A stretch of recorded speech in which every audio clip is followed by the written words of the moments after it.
एक अदाकारा है, करीब 15 फिल्मों में काम कर चुकी है। और फिर ऐसा क्या हुआ जो उन्हें अपना बना बनाया करियर छोड़ना पड़ा और यूपीएससी की प्रिपरेशन करनी पड़ी। फिल्म एक्टिंग और यूपीएससी ये दोनों ही बिल्कुल अलग अलग क्षेत्र हैं। ये सुनकर हर किसी को थोड़ा वियर्ड लग सकता है कि एक एक्ट्रेस यूपीएससी की प्रिपरेशन क्यों करने लग गई। ये किस्सा कुछ अलग है। एच.एस. कीर्तना ने अभिनय की दुनिया से सिविल सेवा तक का सफर तय किया है। दरअसल एच.एस. कीर्तना कन्नड़ फिल्म इंडस्ट्री की जानी मानी बाल कलाकार रही हैं। बतौर चाइल्ड आर्टिस्ट उन्होंने अलग अलग धारावाहिक कर्पूरदा, गोम्बे, गंगा यमुना, मुदीना, आलिया, उपेंद्र ए, कनूर, हेंगादती, सर्कल इंस्पेक्टर, ओ मल्लिगे, लेडी कमिश्नर, हब्बा, डोरे, सिम्हांद्री, जननी, चिगुरु और पुतानी एजेंट में शानदार अभिनय किया है। एच.एस. कीर्तना 4 से 15 साल की उम्र तक बाल अभिनेत्री के रूप में कर्नाटक के लोगों का खूब मनोरंजन करती रही हैं। सबको लगता था कि कीर्तना कन्नड़ फिल्म इंडस्ट्री में ही अपना करियर बनाएंगी, मगर इनके दिल में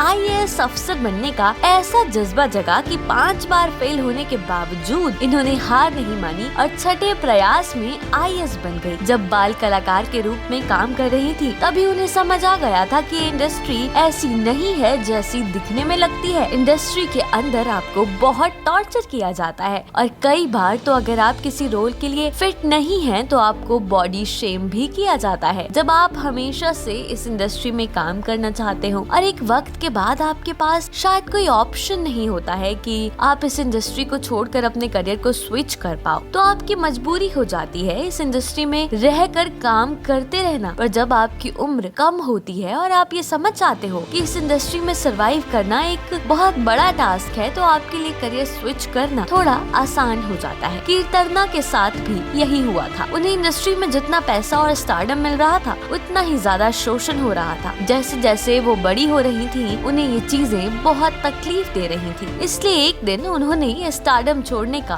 फैसला ले लिया और अफसर बनने की कोशिशों में जुट गयी। ये सफर तय कर पाना उनके लिए बहुत मुश्किल था क्योंकि पढ़ाई से कभी इतना लगाव नहीं रहा था। इसलिए जब पढ़ाई करना शुरू की तो बहुत मुश्किल होती थी, लगातार बैठने में कॉन्सेंट्रेट नहीं कर पाती थी। पर फिर भी उन्होंने मेहनत से पढ़ाई करना शुरू किया। पहले अटेम्प्ट में वो फेल हो गई, दूसरे में भी, तीसरे में भी फेल हो गई, फिर चौथे के लिए भी उतनी ही शिद्दत से मेहनत की, पर इस बार भी वो फेल हो गई। अब लोग उन्हें ताना मारने लगे थे कि अच्छा खासा करियर था, फिल्में मिल रही थी, लोग जान पहचान रहे थे, पूरा स्टारडम था, वो सब छोड़ छाड़ के यूपीएससी करने का फैसला लिया और अब वो भी नहीं कर पा रही है। अगर अब यूपीएससी क्लियर नहीं हुआ तो क्या करेगी? पर वो इन सब तानों को बिना जवाब दिए सुन रही थी। उन्हें अपने ऊपर भरोसा था। उन्हें लगता था कि जो मेहनत उन्होंने की है उसका फल तो उन्हें मिलेगा ही। इसलिए वो बस लोगों के ताने सुनती थी और अपनी पढ़ाई पर पूरा फोकस रखती थी। और जब भी कभी उन्हें ऐसा लगता कि चीजें उन्हें बहुत परेशान कर रही हैं, तो अपने घर वालों से सलाह मशवरा ले लिया करती थी। उनके घर वालों ने उन्हें हमेशा ही उनके हर निर्णय में पूरा साथ दिया है। एक्टिंग करियर छोड़ने के बाद वो 2011 में कर्नाटक की प्रशासनिक सेवा की अफसर बनी। फिर साल 2013 में यूपीएससी की तैयारी शुरू कर दी और 5 बार फेल हुई। इसके बावजूद उन्होंने ना हिम्मत हारी और ना ही मेहनत करना छोड़ा। उन्होंने छठे प्रयास में साल 2019 में